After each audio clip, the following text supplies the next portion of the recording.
ইমামের দায়িত্ব হচ্ছে পেছনে কারা আছে এটা খেয়াল করা। অনেক সময় ইমাম সাহেব আল্লাহু আকবার বলে যে নামাজ ধরছে, কি হচ্ছে পেছনে আর খোঁজ খবর নাই। মুআয ইবনে জাবাল রাদিয়াল্লাহু তাআলা আনহুকে আল্লাহ রাসূল সাল্লাল্লাহু আলাইহি ওয়াসাল্লাম একটা এলাকার ইমাম বানিয়ে পাঠিয়েছিলেন। এলাকার মুসল্লিরা ছিলেন, লোকজন ছিলেন শ্রমজীবী, সারা দিন কষ্ট করে নামাজে যে জয়েন করতো। তো উনি মাগরিবের নামাজে সূরা ফাতিহার পরে সূরা বাকারা তেলাওয়াত শুরু করলেন। তো মাগরিবের সালাতে উনি যখন এত লম্বা তেলাওয়াত ধরলেন, মুসল্লিরা আর ইমাম সাহেবের সাথে থাকতে পারতেছে না, কারণ ওনারা তো ইমাম সাহেবের হয়তো মন ফুরফুরে, উনি পড়তেছেন মনের আনন্দে দরাজ গলায়, কিন্তু মুসল্লিদের তো অবস্থা খারাপ। সারাদিন ওনারা খেতে খামারে কাজ করে আসছে, নামাজ ছেড়ে দিয়ে অনেকে চলে গেছে, একা একা নামাজ পড়ে যে আল্লাহ রাসূল সাল্লাল্লাহু আলাইহি ওয়াসাল্লামের কাছে যে বিচার দিল যে রাসূলুল্লাহ দেখেন এমন একজন ইমাম আপনি অ্যাসাইন করেছেন আমাদের এলাকায়, মাগরিবের নামাজে উনি সূরা বাকারা পড়ে আর আমরা হচ্ছে শ্রমজীবী। রাসূল সাল্লাল্লাহু আলাইহি ওয়াসাল্লাম খুব রেগে গেলেন।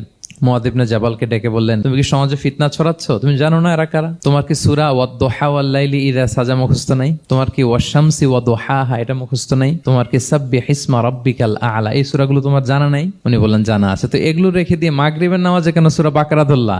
আল্লাহর হাবিব সাল্লাল্লাহু আলাইহি ওয়াসাল্লাম কিন্তু এমন ইমাম ছিলেন না, উনি অত্যন্ত বিবেকবোধ সম্পন্ন একজন ইমাম ছিলেন। একবার পেছনে এক বাচ্চার কান্না শুনে উনি নামাজ ছোট করে দিয়েছেন। সবাই বললেন, ইয়া রাসূলুল্লাহ এত ছোট নামাজ তো কখনো পড়তে দেখি না। তখন রাসূল সাল্লাল্লাহু আলাইহি ওয়াসাল্লাম বললেন, একটা ছোট বাচ্চার কান্নার আওয়াজ আমার কানে এসেছে, আমার মনে হচ্ছে বাচ্চাটাকে সামলাতে নারীদের কাতারে একটা মায়ের খুব কষ্ট হচ্ছে, এজন্য নামাজটা আমি খাটো করে দিয়েছি। দেখেন কি চিন্তা চেতনা, পিছনে কি হচ্ছে সব রাসূল সাল্লাল্লাহু আলাইহি ওয়াসাল্লাম এটা খেয়াল করতেন।